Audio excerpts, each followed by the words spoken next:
Dahil nasira ng bagyo yung mga pananim ko, bumili ako ng screen at nagpagawa na ako ng bobora nang may umang sa aking gulayan. Nang natapos na ay akin na ho siyang inumang. Kinabukasan ay akin ho siyang binalikan para mapandaw na at iyan ho yung aking mga nahuli. Pagkakauwi ng kubo ay niluto ko na ho siya, lutuhong iskabeche.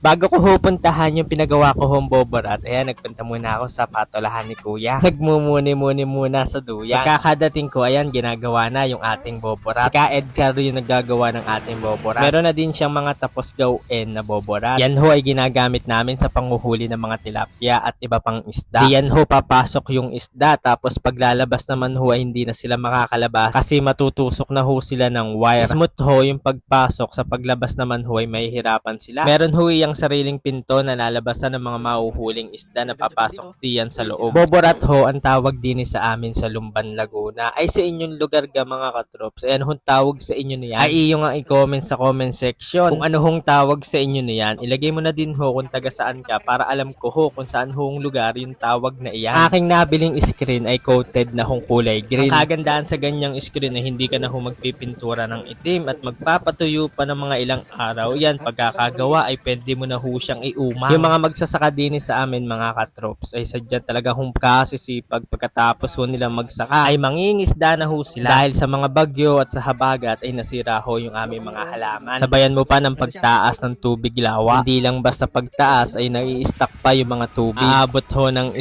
hanggang 2 buwan ang pag-stay ng mga tubig. Kaya mawawala ho at mapipinsala yung aming hanap buhay. Mga December o January na ulit ang taniman din sa amin pag wala na ang tubig lawa at okay na yung lupa. Kaya ngayon ay kailangan mo naman dumiskarte. Ang natapos ng gawin yung boborat, ayan, kinuha ho muna namin yung bangka. Ay amin lang huyang hiniram. Sabi ko kay Kuya, isamahan ako mag-umang niya mga boborat. Kaya yan, ay napasakay na siya. Ay napabalik din sa pangpang. Mabuhay kasi yung bangka, magalaw. Ay natakot. Kaya yan, napabalik na siya sa kalsada. Ay, ayaw nung sumama. Malakas pa nga yung hangin. Kaya ayan, gewang-gewang ako. Talagang balance lang para hindi ka mahulog. Mahirap naman kasi kung mahuhulog ako sa iyo tapos hindi mo laman ako sasaluhin, ay kasakit. Ay bira lang no. Akin na hong inuumang isa-isa yung mga boborat. Pag naiumang ko na yan lahat mga katrops, ay bukas ko na ho yan papandawin. Sana laang ay makahuli tayo ng tilapia para may libreng ulam na tayo at sariwa pa. Yan ho, ay ako'y nahulog. Ay hindi lang nabidyoan. Pero yung pag-akit ko sa bangka ay dali-dali. Sadyang matatawa ka na laang pag ikay nahulog sa tamang tao. Abay talagang sasaya ka doon. Nahanap ko pa yung sa lakot ko diyan, ay kala ko lumubog na, ay buti na laang ay lumutang, nandun lang sa ilalim ng damo. Kinabukasan na yung bangka ay akin ho siyang nilimas para makapagpandaw na tayo. Ay sana laan talaga ay meron tayong huli para makapag-ulam tayo mamaya ng tilapia. Unang boborat na mapandaw, ayan, meron ho siyang tilapia at gurame. Yung mga maliliit saka yung gurame, akin na ho siyang ibabalik diyan sa lawa. Yun lang mga tilapia yung aking kukunin. Ito naman yung pangalawang pandaw mga katrops. Ayan, pag angat ko dahan-dahan lahat. Pag magaan ay walang laman. At pag medyo mabigat, meron hong laman. Ayan po yung pangalawang pandaw ng boborat. Ay medyo may karamihan yung laman niya. Meron hong gurame, tilapia at saka tinikan. Ayan, makakalibre na tayong ulam mga katrops. Ay ano gang masarap na luto diyan sa tilapia mga katrops. Ay iyo nga i-comment sa comment section ng ating maluto sa susunod natin pagluluto. At iyang mga gurame akin ibabalik. Tilapia lang ho yung aking ititira. Nakasalubong ko ho si Katoto. Yan ho, namamandaw din siya ng kanyang boborat. Madami ho yung kanyang boborat, kaya yan ay kadami ng huli niya. Ang gaganda. Yung sa akin, bali 5 boborat lang muna yung aking pinandaw. I mean, yung po palang aking inumang kahapon. Ganyan ho yung tilapyang masarap din sa amin mga katrops. Yung sa tubig lawa na huli. Sobrang sarap ng pirito, inihaw niyan. Ay kagatan mo, ay panamang panama talaga para sa iyong pananghalian. Tapos check ko na ulit itong aking isang boborat mga katrops. Dandal na sa pag-angat. Sana mabigat para madaming laman. Ayun, meron huli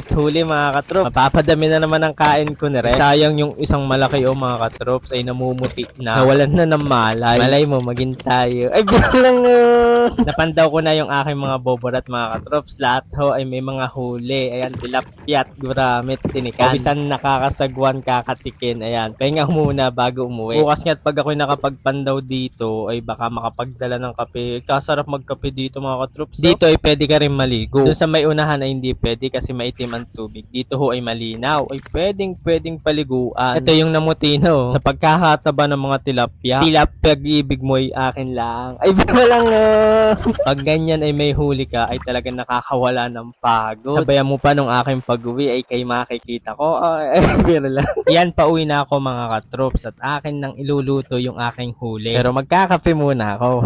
Yung mga tilapia ay lalagay ko sa timba para madala na ho doon sa kubo. Sa pagkakataba ng tilapia ay kasarap po niyang pulutan. Ano ay tayo magbarek?